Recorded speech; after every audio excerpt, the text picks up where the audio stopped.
Yo, what is going on YouTube? It is your boy GZTV back with another video, and in this video we are going to be talking about the ninth episode of Season 4, and today I'm actually watching the Season 4 finale, which is where the show's left off. I think they're doing a 5th season. I'm not sure how far down the line they're doing that, but let's just talk about now. Let's talk about what we have. So Joe is absolutely horrified to see the decrepit basement and his human aquarium with Marrienne starving inside. Again, this is all his doing, but he doesn't remember any of it. He has brought Marrienne offerings of kindness, including a book, pencils, and an apology. Hallucination Reese, who is also Shadow Joe, is simply delighted. Again, you guys have kind of learned more about that character. They started to develop this hallucination that's like in Joe's mind. He's in Joe's mind. He kind of has like that Dexter and his dad Harry dynamic. So Nadia is crouched behind a wall and miraculously evades discovery.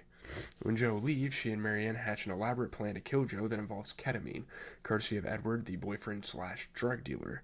For sedating Joe, a drill for the door, and a knife for Marrienne to finish the job. Wow, two of my favorite things. I don't know. I don't know where I was going with that. Meanwhile, Kate is at Adam and Phoebe's engagement party, which is actually their wedding. Which is crazy. Adam's evolution from casually shitty boyfriend to gold-digging megalomaniac is complete, and not the most subtle storytelling, but when has you ever aspired to subtlety? Phoebe is in a great place, doing coke and spiraling. Her parents are boycotting the festivities now that they know it's a wedding. I know Phoebe's having a full meltdown, but yeah, at least she's having a good time, I suppose, or for now. It's cool that she can still be glamorous, I guess. Kate attempts a last-ditch intervention and begs Phoebe not to marry Adam, but Phoebe lashes out. She's not a fairy princess, so she must get married? Sure. Fine logic, our closest head is prevailing. Kate escapes to the bar to text her date, who is MIA. When is Jonathan getting to the party? Well, Joe is just a tad busy figuring out how he will flee the country once he lets Marrienne go. Hallucination Reese, Shadow Joe, tells Joe to check his freezer, and you're thinking, Jesus Christ, how many body parts are we going to collect? But it turns out it's a gun that Hallucination Reese, Shadow Joe, wants Joe to use to kill Marrienne, thus ending her suffering. It's kind of like putting an animal out of their misery. Like, they're trying to justify the whole thing by like, oh, at least you put her out of her misery. It's like, what the fuck? Joe disagrees and beelines for Sundry House. As soon as he sees Kate, things go also a soft focus. Again, I don't know about the rest of you, but Kate as Joe's object of obsession just isn't hitting for me. Compared to other seasons, I feel like a lot of the other obsessions that Joe has had are a little more believable. It might be because Joe's attention has been divided. It's so divided all season. He's clearly more fixated on Reese, plus he never let go of Marrienne. And also because the chemistry just isn't crackling like we need it to. It's not the greatest relationship for a TV show in the world. It all just feels very crowded and disjointed, like they had to find a random woman in London for Joe to become obsessed with. Upon hearing that Kate tried and failed to get Phoebe to call off the wedding, Joe decides that this mission is clear. His mission is clear, and he must stop the wedding. Yet another mission for Joe at such a late hour. That has nothing to do with the part of the show we are actually invested in, Joe being a serial killer who now has a split personality. See what I mean? Like, crowded and it just jointed. Like, Joe is focused on too many things, and like not one thing's really sticking well here. It's kind of weird that the show decided to do that. At first I hoped there would be some payoff for that season opener question of what Joe said to Phoebe that changed her life while he was blitzed out of his mind, but nope. I'm preemptively annoyed thinking about how we are never going to find out. Sloppy storytelling, and also just very rude for your audience. Really, the only point of this is that Phoebe is on diazepam, among other meds, which are scattered all over Sundry House, and Joe palms a bottle for later. This conversation they have does not, in fact, get Phoebe not to get married, but instead is the final nudge she needs for a full psychotic break. Then Adam arrives with those douchebag blonde highlights, the blonde, and has Kate and Joe thrown out. Kate is walking barefoot, what the fuck, through London alongside Joe, who is having quite the leisurely night for someone who just realized he blacked out and kidnapped Marrienne and left her to starve to death in his human aquarium. It's like, hey, we're fine. I'm just being nonchalant about it, Joe tells Kate some very sweet romantic stuff about her love transformed him. You have changed me the way opening a window changes a dark room, before bailing on her because he says he has things to take care of. Okay, but Joe's supposed to be at a wedding all night until they got thrown out, so how does this not set off alarm bells in Fair Kate's brain? Like, this was Joe's plan for the night, and all of a sudden he's like, oh, well, I got other things to do. It is what it is. She's too smitten to notice, I guess. Also, the show doesn't exactly do passage of time, clearly, so I have no idea how long they've known each other, but it feels like, not very, maybe 2 months. Kate is as dopey as Phoebe. Yeah, that is something weird I've noticed in this show, is that they don't really give a timeline for things. A nice little time card like 2 months later, a week later, would be pretty nice. But by the harsh light of morning, we learn that newlywed Phoebe staggered out into the night, had a breakdown, and got sectioned. As Kate tells her dad, who is waiting outside her door with coffee, Adam is in charge of all of Phoebe's money in her life, and there's nothing anyone can do about it. Anyway, Lockwood is here to offer his daughter his company, sort of out of nowhere. He has decided, perhaps of Joe's arrival in Kate's life by that way, that Kate's life is too small for her, and it's time to come into the big leagues where she'll have this magnificent big operation with which to do what she pleases. For instance, save $10,000, 10,000 kids for everyone you hurt. Yay! Making up, reparations. Joe spends his morning dropping off breakfast for Marrienne. He uses Marianne's phone to text Beatrice, Juliet's sister, who replies that Marrienne is a junkie who has lost custody and shouldn't bother coming back. Juliet's grandma is taking Juliet to the U.S., which is fucking terrible. Marrienne howls that Joe may as well kill her since the only reason she had to live is gone. She wanted to live for motherhood. She wanted to live for her kid. Hallucination Ree's Shadow Joe encourages this mercy killing, of course. Alas, Nadia is the clumsiest would-be criminal in the world who tries to jump the turnstile getting on the tube and spills all of her suspicious supplies right in front of a cop.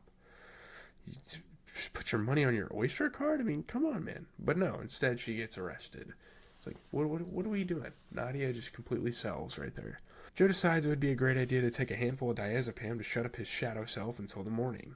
Personally, if I had a habit of blacking out and doing murders, I would not choose this critical juncture to fuck around with narcotics. At least set an alarm before you pass out, goddamn. Joe has some unsettling and extremely obvious drugged out dreams. In the dream, Joe cannot remember the code to his own cage. The one he keeps typing in is 121389, and they do a really good job of just making this a trippy experience for the audience. You think it actually happens, which I realize as I type. It's Taylor Swift's birthday. That's why they did that. December 13th, 1989. Can't believe that's why they picked it. Or is Joe Goldberg canonically a Swiftie? If so, that's a hilarious Easter egg. In the dream, Joe kills Marrienne by accidentally spiking her coffee with peanut oil, which is how he actually intentionally killed Beck's first boyfriend in season 1. Again, another Easter egg, and again, another kind of loop back to that. Then Joe hallucinates Gemma, whose purpose in the dream is not totally clear to me. She just taunts Joe for killing her and not accepting responsibility for it. Typical Gemma stuff. That's what Gemma would do if she could talk after she was dead. But soon enough she disappears, and then Joe approaches in a lectern in a classroom full of Becks. Beck is also at the front of the room, reading Bluebeard's Castle, a story about a woman who marries a rich guy only to discover that he's murdered his past 6 wives. Pretty relatable there. She introduces Joe to the room as the man who finished writing my book after I died in his arms. She calls him pathetic, and then when Joe turns around, he sees his human aquarium, quite well stocked, occupied by Love. She's got some reading material too. This whole dream sequence is kind of crazy, actually. They pull it off decently well. Love has Ree's book in her hands. Marrienne is also there, asphyxiating on the floor. Love asks Joe what love, lowercase l, is, then hands him what turns out to be a gun. Somebody does need to die for this to end for good, she tells him. The gun is at his temple. With a bang, he wakes up. So, pretty crazy stuff that the show goes for there with that whole dream sequence. So, Joe tells Hallucination Ree's Shadow Joe that he knows what he needs to do to end the cycle once and for all. As you might expect, Hallucination Ree's Shadow Joe does not want Joe to commit suicide, but Joe doesn't want to listen to that half of himself anymore. Which kind of fucked up. Back at Sundry House, Adam is enjoying what he thinks is his ideal S&M experience, but just as he's saying, I'm in control now, his dom and some heavies bust out a bunch of knives and murder him. Crazy. Clearly this is Lockwood's work, and Kate puts that together very quickly. I understand we are supposed to see this as underlining the theme of this season's show, men controlling women and committing horrific acts of violence under the guise of doing what's best for said women. But that whole plot has been handled in such a ham-fisted way that it doesn't really add anything to the main proceedings. So sorry, we can kind of move on from that. We can kind of forget it even happened. Kate visits her dad at his airplane hangar, which is fucking hilarious. Like, of course he has a workshop for putzing around with airplanes, and reams him out for having Adam killed. Doesn't really matter to me again. It's kind of irrelevant. Lockwood, the picture of innocence, I did what you asked me to do. Obviously, if she didn't want Adam killed, she wouldn't have told her dad, noted bad guy, how much Adam sucked. I don't know. When your dad goes around doing murders, you really need to watch what you say around him. Kate doesn't see it that way. She tries to cut ties forever. So, yeah, stuff like that. Dad ignores these wishes and tells her the truth, which I don't know about all of you, but I feel like it's something that she should have seen coming. Her entire independent life was built for her by her dad. It's kind of a crazy plot twist, who made all the calls and pulled all the strings so that she could feel like she was doing stuff for herself, but all the while she would have no iota of her identity that genuinely belonged to her. Much like Joe with all the women he supposedly loves, Lockwood's thing is keeping her safe by doing things Kate would find appalling, like making Me Too allegations against Malcolm disappear. If only she knew about them, which by design she never will until her dad reveals them. So, no matter what she does, she's his favorite kid. I own everything in this world I want, including you.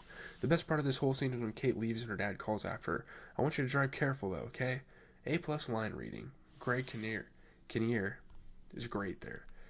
I don't know. Honestly, this season would have been so much better if we'd met Lockwood in the premiere. Seriously. Instead of this convoluted split personality actually Reese isn't Reese thing, Joe could have had a real nemesis.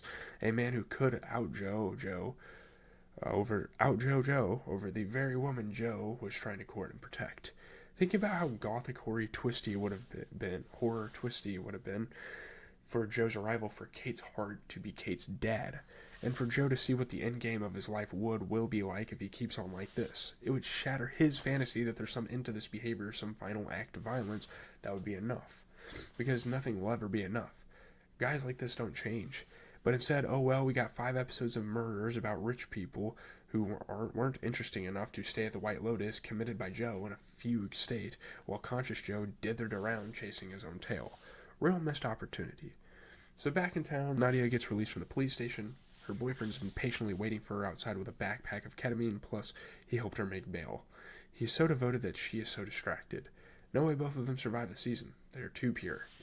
Joe finally gets back to his human aquarium, only to find Marrienne unconscious. Apparently she took all the drugs.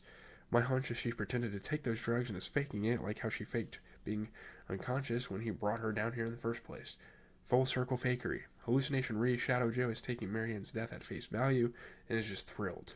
God, he's annoying. Is there any way for Joe to kill him? I mean, if anything, that's the guy you want to kill. But anyways, I'm out, guys. Sorry if this video is a little more lengthy. This episode is pretty in-depth. There was a lot to kind of reveal here. I was kind of yapping. I'm going to try to get some clips together, throw it on the tube, get going with my life, do all sorts of things. I got a couple things of homework to do, not too much. We'll see what we do there. But I'm out, guys. Have a good rest of your day. Peace.